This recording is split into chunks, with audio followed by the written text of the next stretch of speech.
लाश को घसीटता हुआ वो अंधेरे में इस नहर की तरफ बढ़ने लगा।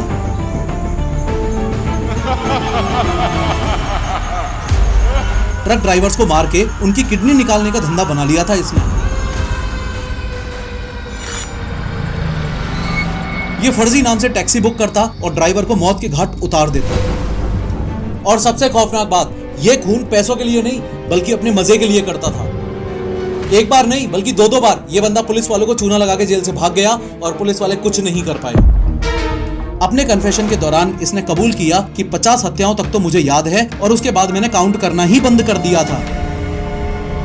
लेकिन हर बार की तरह शुरू से शुरू करते हैं।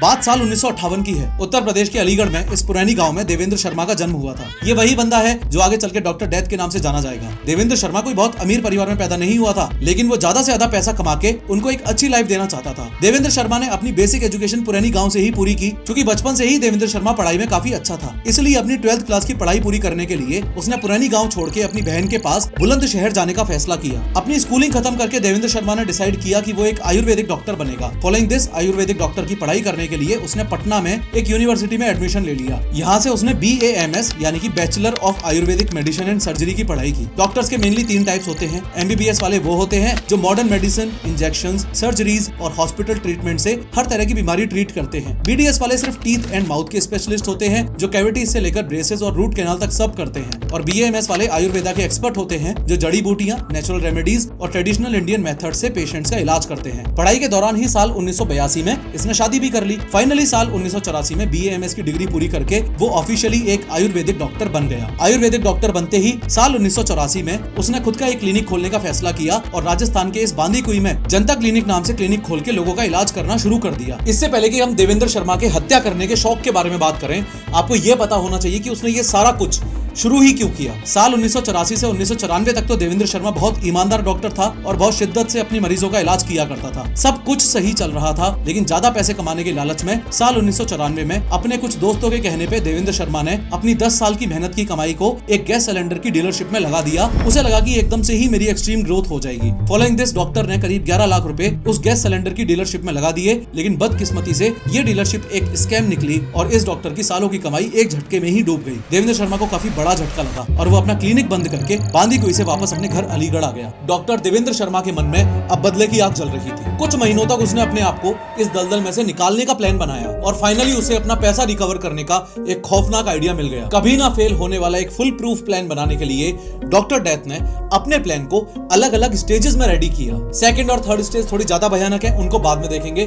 पहले इस फर्स्ट स्टेज पर फोकस करो। फर्स्ट स्टेज के प्लान के तहत साल 1995 में डॉक्टर देवेंद्र शर्मा ने किडनी ट्रांसप्लांट करने का इलीगल रैकेट शुरू करने का प्लान बनाया। ऑब्वियस ही बात है, डॉक्टर होने के नाते किडनी ट्रांसप्लांट का रैकेट चलाना इसके लिए आसान था। एक बात ये भी है कि ये इस धंधे में अकेला नहीं था। इसी धंधे में इसका भरपूर साथ दिया डॉक्टर अमित ने। हर किडनी ट्रांसप्लांट के लिए देवेंद्र शर्मा 5 से 7 लाख रुपए टोकन मनी लिया करता था। देवेंद्र शर्मा को ये फायदे का सौदा लगा, क्योंकि सिर्फ 2 ही किडनी ट्रांसप्लांट से उसका पूरा लॉस रिकवर हो चुका था और अब उसकी भूख बढ़ती जा रही थी। इन शॉर्ट साल 1995 खत्म होते होते देवेंद्र शर्मा एक पक्का क्रिमिनल बन चुका था। लेकिन दिक्कत वाली बात ये थी कि ऐसे फर्जी तरीके से किडनी निकालने में पकड़े जाने का रिस्क थोड़ा ज्यादा था। इसलिए डॉक्टर डेथ ने सोचा क्यों ना कहीं बड़ा हाथ मारा जाए, क्यों ना किसी ऐसे क्राइम में एंट्री मारी जाए जहां रिस्क कम हो और पैसा ज्यादा हो। यहीं से डॉक्टर डेथ के दिमाग में एक और खौफनाक आइडिया आया। इसके लिए डॉक्टर ने एक छोटी सी गैंग बनाई जो कि डॉक्टर के इस मास्टर प्लान में उसका साथ देने वाली थी। इसी आइडिया के तहत उसने सबसे पहले एक फेक गैस एजेंसी खोली। इस सेकंड स्टेज क्रिमिनल एक्टिविटी में इनके मेन टारगेट्स होते थे ऐसे ट्रक्स जो गैस सिलेंडर कैरी किया करते थे इधर से उधर। सबसे पहले तो डॉक्टर और उसकी गैंग वाले इन गैस सिलेंडर लेके जाने वाले ट्रक्स को आइडेंटिफाई किया करते थे। आइडेंटिफाई करने के लिए अलीगढ़ के आसपास 50 से 60 किलोमीटर के रेडियस में वो सुनसान इलाका मार्क किया जहां से रोज ट्रक्स गुजरते थे। जैसे ही गैस सिलेंडर से भरा हुआ कोई भी ट्रक इस सुनसान इलाके को क्रॉस करता तो डॉक्टर और उसकी गैंग ट्रक को घेर लेती, सारे गैस सिलेंडर्स चुरा लिए जाते और अपनी फेक गैस एजेंसी के जरिए उनको मार्केट में बेच दिया जाता था। ट्रक ड्राइवर का ट्रक लूट लिया वो तो ठीक है, उसके बाद ये लोग ट्रक ड्राइवर को भी नहीं छोड़ते थे। ट्रक ड्राइवर की किडनी निकाली जाती और उसकी हत्या कर दी जाती थी, प्लस किडनी को इलीगल तरीके से बेच दिया जाता था और फाइनली उस ट्रक को भी ब्लैक मार्केट में बेच के पैसे बना लिए जाते थे। अगर आप ध्यान से इस बात को समझो तो डॉक्टर टोटल 3 तरीकों से पैसे बना रहा था। पहला तो गैस सिलेंडर सिलेंडर चुरा के और खुद की फेक एजेंसी के जरिए सिलेंडर बेच के,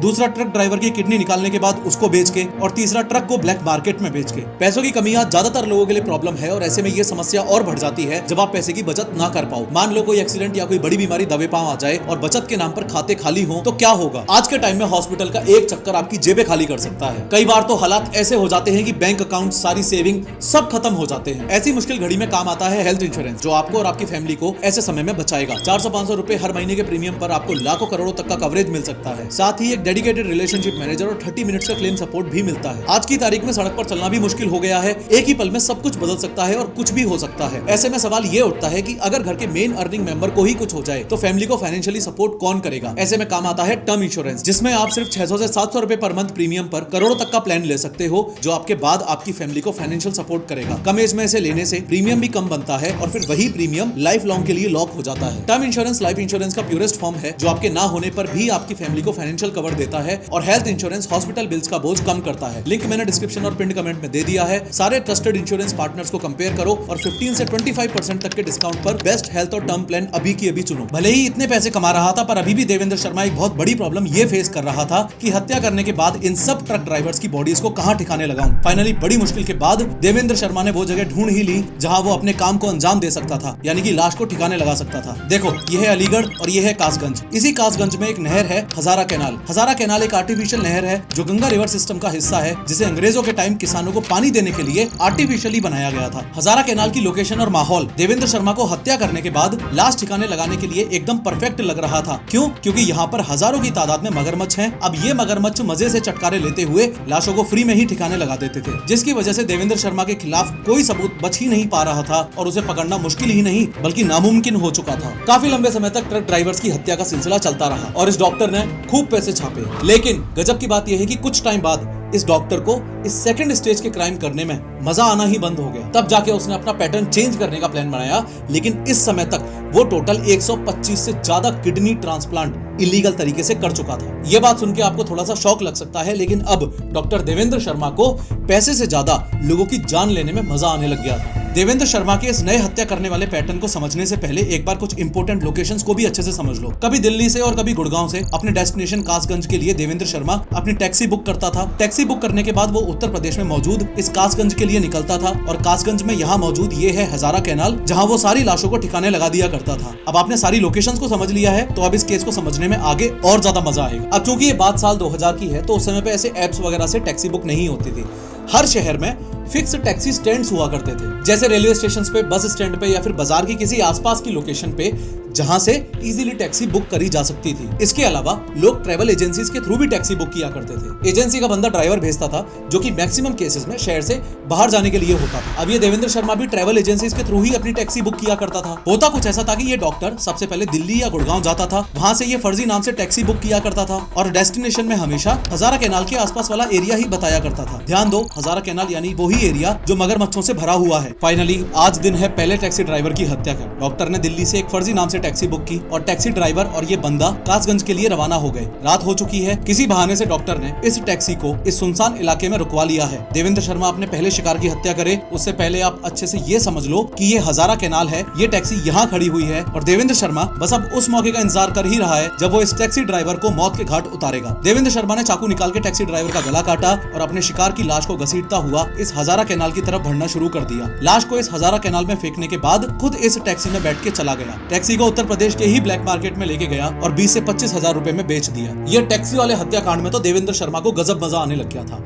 हत्या करो, मगरमच्छों को खिला दो। इसी रीजन से हर कुछ दिनों में वो टैक्सी ड्राइवर्स की हत्या करने लग गया और मगरमच्छों को खिलाने लग गया। ये हत्या का पूरा सिलसिला साल 2004 तक चला। ऐसे ही एक टैक्सी ड्राइवर की हत्या करने की कोशिश के दौरान ही डॉक्टर देवेंद्र शर्मा साल 2004 में पकड़ा गया। अरेस्ट होने के बाद जब देवेंद्र शर्मा ने अपना कन्फेशन दिया तो एक बार को तो पुलिस वालों को विश्वास ही नहीं हुआ कि एक आदमी ऐसा भी कर सकता है। दरअसल अभी तक पुलिस वालों को लग रहा था कि इसने कुछ 21 हत्याएं की होंगी और 21 हत्याओं के ही चार्जेस इस पर लगाए गए थे। लेकिन अपने कन्फेशन के दौरान इसने कबूल किया कि 50 हत्याओं तक तो मुझे याद है और उसके बाद मैंने काउंट करना ही बंद कर दिया था और यहीं से इस डॉक्टर देवेंद्र शर्मा का नाम पड़ा डॉक्टर डेथ। इंटेरोगेशन के दौरान ही डॉक्टर ने लाश को हजारा कैनाल में फेंकने की बात भी कबूल की थी। पुलिस वालों ने इस हजारा कैनाल में डेड बॉडीज की तलाशी के लिए एक ऑपरेशन भी चलाया, लेकिन बदकिस्मती बदकिस्मती से एक भी लाश उस मगरमच्छ के तालाब से रिकवर नहीं हो पाई। अगर डॉक्टर देवेंद्र शर्मा के क्राइम्स की टाइमलाइन शॉर्ट में बताऊं तो साल 1994 में गैस एजेंसी की डीलरशिप में पैसा गंवाने के बाद देवेंद्र शर्मा डॉक्टर से एक शातिर क्रिमिनल बना। साल 1995 से साल 2004 तक उसने 125 से ज्यादा इलीगल किडनीज ट्रांसप्लांट किए। ट्रक ड्राइवर्स और टैक्सी ड्राइवर्स को मिला के 50 से ज्यादा हत्याएं की। अब सवाल यह है कि देवेंद्र शर्मा का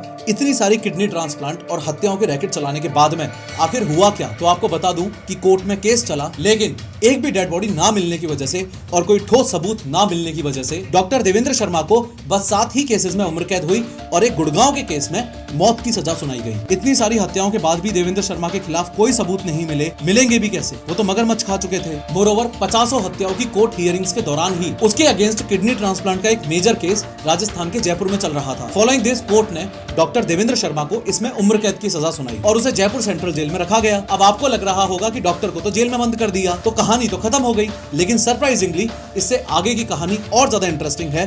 पूरी बात ध्यान से सुनना। कोर्ट से उम्र कैद मिलने के बाद साल 2004 से 2020 तक तो doctor Devendra Sharma Jaipur central jail में ही बंद था। फिर साल 2020 से देवेंद्र शर्मा के दिमाग में फिर से एक खुराफाती आइडिया आया और इस बार वो आइडिया था जेल से भागना। साल 2020 में डॉक्टर देवेंद्र शर्मा ने अच्छे बिहेवियर के नाम पर पैरोल मांगी। पैरोल का मतलब है कि जेल में बंद किसी भी कैदी को कुछ दिनों के लिए जेल से बाहर जाने की परमिशन मिलती है, यानी कि एक temporary release, mostly family emergency, health issues या गुड बिहेवियर के नाम पे डॉक्टर को 20 दिन की पैरोल ग्रांट की गई। यहाँ पे ये बात आपको अच्छे से पता होनी चाहिए कि पैरोल पे निकले हुए कैदी को पुलिस स्टेशन जाकर अक्सर साइन करना पड़ता है ताकि पुलिस को ये कंफर्मेशन रहे कि वो कैदी भागा नहीं है। अगर वो साइन नहीं करता तो उसका पैरोल कैंसिल हो जाता है। प्लस अगर वो टाइम पे वापस जेल नहीं आता तो पुलिस उसे भगोड़ा मान लेती है। ये साइन करने वाली रिक्वायरमेंट बेल वाले केसेस में भी होती है। बेल का मतलब है कि किसी बंदे पर केस चल रहा हो लेकिन कोर्ट ने उसे जेल से बाहर रहने की परमिशन दे दी हो कुछ टाइम के लिए, लेकिन उसे कुछ रूल्स फॉलो करने पड़ते हैं। अगर आपने सिंघम मूवी देखी होगी तो ये बात आपको अच्छे से समझ आ रही होगी कि कैसे जयकांत शिकरे सिंघम के गांव में साइन करने जाता है। अब देवेंद्र शर्मा ने तो पहले से ही अपना प्लान सेट कर रखा था, तो वो जैसे ही पैरोल पर छूटा सबसे पहले उसने अपना हुलिया बदला और जयपुर से एक टिकट कटाई दिल्ली की। देवेंद्र शर्मा जयपुर से दिल्ली अपनी दूसरी बीवी के पास पहुंच गया। देवेंद्र शर्मा की पहले भी शादी हो चुकी थी, उसका एक बच्चा भी था, लेकिन इसके कारनामों की वजह से उसकी पहली बीवी ने ऑलरेडी उसे डाइवोर्स दे दिया था। दिल्ली में उसने एक प्रॉपर्टी डीलर का काम शुरू किया और करीब 7 महीने तक पुलिस को चकमा देते हुए वही काम करता रहा। फाइनली पुलिस को एक टिप मिली और देवेंद्र शर्मा उर्फ डॉक्टर डेथ को फिर से दिल्ली से अरेस्ट किया गया।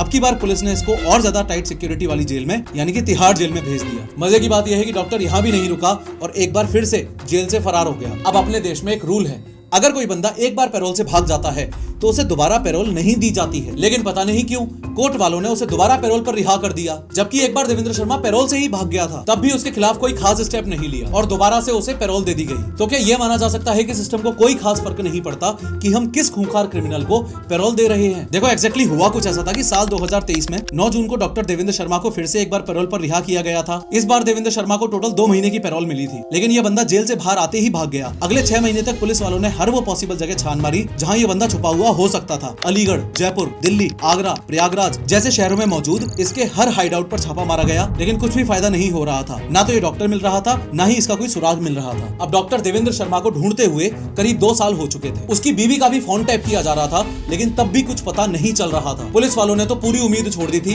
कि ये बंदा उनको कभी मिल भी पाएगा, लेकिन इसी साल 2025 में पुलिस वालों को एक टिप मिली। टिप देने वाले खबरी ने बताया कि देवेंद्र शर्मा राजस्थान के दौसा डिस्ट्रिक्ट में छुपा हुआ है। पुलिस ने डॉक्टर डेथ को कैसे अरेस्ट किया ये समझने से पहले एक बार कुछ लोकेशंस को ध्यान से समझो। देखो ये है राजस्थान और राजस्थान में ये है जयपुर और जयपुर से लगभग 65 किलोमीटर दूर है दौसा। याद है मैंने आपको बताया था कि ये डॉक्टर देवेंद्र शर्मा 10 साल तक राजस्थान के बांदीकुई में लोगों का इलाज किया करता था। अब चूंकि वो इस एरिया में इतने साल रहा तो वो यहाँ का चप्पा चप्पा जानता था। यही वजह थी कि डॉक्टर ने इस एरिया में छुपने का सोचा। अब इस बांदीकुई से 15 मिनट की दूरी पर है ये गुड़ाकटला गाँव। इस गुड़ाकटला गाँव में एक मंदिर है रामेश्वर धाम मंदिर, जिसको डॉक्टर देवेंद्र शर्मा ने अपना अड्डा बनाया था। खैर हुआ कुछ ऐसा था कि देवेंद्र शर्मा ने अपना फोन रिचार्ज करवा लिया, जिसकी वजह से पुलिस वालों को एक टिप मिली कि ये बंदा राजस्थान के दौसा में छुपा हुआ है। पुलिस वाले फटाफट दौसा पहुंच गए डॉक्टर डेथ को अरेस्ट करने के लिए, लेकिन वहां पहुंचते ही पुलिस वालों के होश ही उड़ गए, क्योंकि वो जिस डॉक्टर देवेंद्र शर्मा को जानते थे वो तो वहां था ही नहीं। खबरी ने बताया कि यही देवेंद्र शर्मा है। अब दिक्कत की बात ये थी कि खबरी जिसकी तरफ इशारा कर रहा था वो एक मंदिर का पंडित था, और उससे भी बड़ी बात उस पंडित की दाढ़ी, बढ़े हुए बाल और बूढ़ी उम्र देखकर कोई ये बात मान ही नहीं सकता था कि यही वो डॉक्टर डेथ है। इस पंडित का नाम था संत दयादास महाराज। यहाँ आपको ये भी बता दूं कि ये पंडित गाँव वालों का इलाज भी करता था और इलाज करवाने के लिए यहाँ बहुत भीड़ लगी रहती होती थी। साथ ही ये बंदा मंदिर में प्रवचन भी दिया करता था और कुछ नेता लोग तक भी इसके प्रवचन सुनने आते थे। तो पुलिस ऐसे ही सिर्फ शक के बेसिस पर पंडित को अरेस्ट नहीं करना चाहती थी। अब चूंकि पुलिस तो कंफ्यूज थी, लेकिन खबर पक्की थी,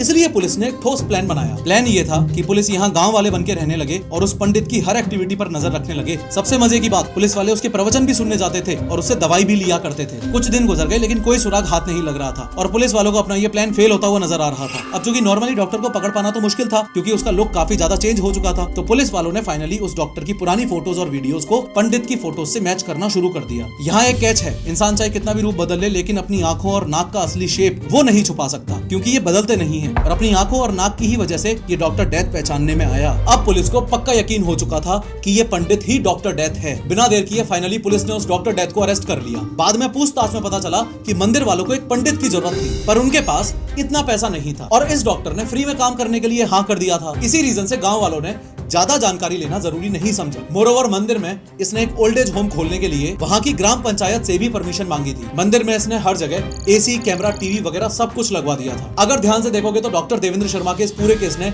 एक बहुत कड़वा सच सामने रखा है कि अपने देश के लॉज खुद ही अपराधियों के लिए एक बहुत बड़ी कमजोरी बन के रह गए हैं। जहां एक तरफ सिस्टम अच्छे व्यवहार के नाम पर पैरोल दे के एक खूंखार क्रिमिनल को बार बार मौका देता रहता है, वहीं दूसरी तरफ उसके भाग जाने पर कोई सख्त कदम नहीं उठाया जाता। एक ऐसे कातिल को जिसने रिकॉर्ड पर 50 से ज्यादा हत्याएं, किडनी रैकेट और जेल तोड़ने की कहानियां लिखी हैं, दोबारा पैरोल देना सिर्फ लॉ का लूप होल नहीं है, बल्कि इंसानियत के लिए खतरा भी है। ये केस सवाल उठाता है, क्या हमारे कानून की रिहेबिलिटेशन वाली सोच इतनी अंधी हो गई है कि वो जस्टिस के असली एसेंस को भूल गई है? जब तक ये कानून अपनी खामियां नहीं सुधारता, तब तक ऐसे डॉक्टर डेथ जैसे कातिल बार बार कानून का मजाक उड़ाते रहेंगे। डॉक्टर को भगवान माना जाता है, लेकिन ये डॉक्टर शैतान बन गया। डॉक्टर डेथ की वजह से कई फैमिलीज बर्बाद हो गई। ऐसी कई स्टोरीज हैं जो बताती हैं कि आने वाले टाइम के लिए रेडी रहना कितना जरूरी है, और इसमें आपकी हेल्प करेगा टर्म इंश्योरेंस और हेल्थ इंश्योरेंस। पिन कमेंट और डिस्क्रिप्शन में लिंक चेक करो और अपने लिए बेस्ट प्लान लो। ऑनलाइन लेने पर 15 to 25% तक का डिस्काउंट तो मिलेगा ही मिलेगा। खैर, इस वीडियो पर क्लिक करके 3D एनिमेशन की मदद से समझो कि इंडिया में एडवेंचर स्पोर्ट्स के लिए एक सेंट्रल अथॉरिटी का होना कितना ज्यादा जरूरी है।